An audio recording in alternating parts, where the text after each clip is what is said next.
Hi everyone. I just wanted to do the enhancement for one of my videos that I just blogged for. I wanted to go into depth a little bit about the cable and satellite industry and how it's progressed through the time and where it's going to go in the future. I put another enhanced blog, actually a written blog, and I wanted to go into detail in a visual aspect and make you guys think about what is possibly going to happen in the near future. And it's already happening. If you look at how the cable industry came about through trials and through the industry of putting down the groundwork, and it was a very slow process because it's actual physical cable that they're putting in. And it's a slow process to get people uplinked and hooked up. And as they went through this history, the history of it, you saw a satellite coming online, people debating about who's going to own it, who's going to work with it, who their contract's going to be.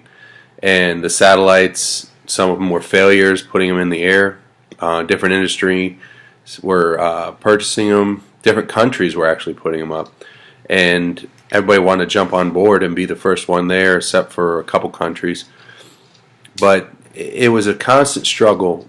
People were trying to, in our class we were talking about supervening necessity.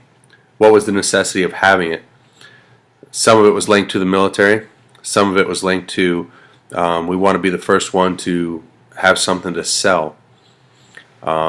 It's a constant, one hand shakes the other. If you're going to want to put things in the air where people can get them, you want to be able to be financially, supported in that way. So where our cable company has gone, or our cable industry has gone, we don't even think about it.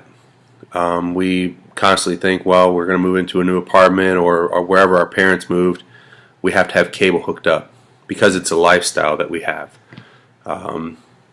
When I was growing up in the 70s and 80s, I didn't have cable where I was at. We had antennas where we would get just broadcast analog signal, and that's all we had.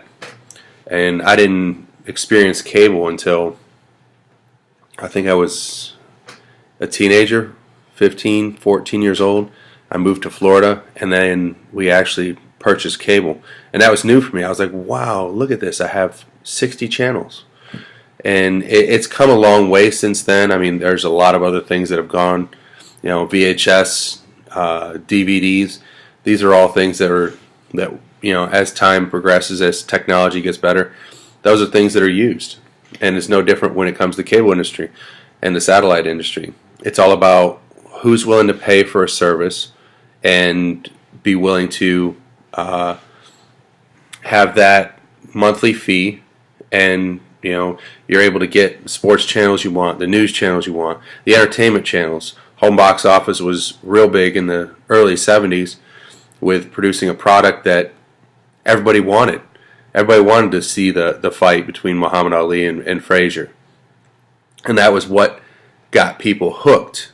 And the usage went up from 50,000 a year, I think, to 300,000 the next month. That's what hooked them. People want to find outlets and things to do because it's entertaining for them.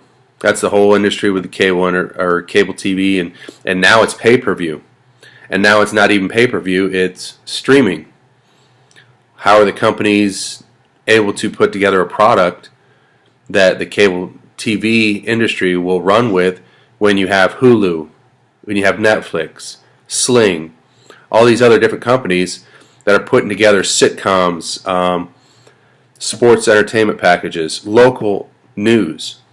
How are you able to compete with that when it's all according to what the person wants or the family wants? Some families don't care to have all these sports channels. Some don't care to have all these sitcoms. Some of them just want reality, the news, the weather, and some other basics. Now our technology is allowing us to stream everything and get what we want when we want it on any device. We don't have to be at home to watch it. we can DVR or record our programs just through our computer or our laptop, or at work we can set it through our computer or our phone. And with the satellite industry, I think it's almost like a dying breed, because it's not a lot of people want to buy satellite, and the monthly fees that they attach to it, the satellite dishes, they have to come out, get hooked up, or you have to set them up. It's a lot of work, when all you have to do is purchase this one little black box with either Best Buy, who sells them, Roku, or Apple TV, or Chromecast. These are the different companies that are producing these black boxes that you can basically hook up, get your Netflix, get your Hulu, get your season passes for the NBA, baseball, football. These are all the different outlets that will sell you what you want when you want it. And that's what our world is coming to. I don't know what the next step is going to be. We talked about it in class, about the virtual reality and the IA, and the different aspects of quantum computers.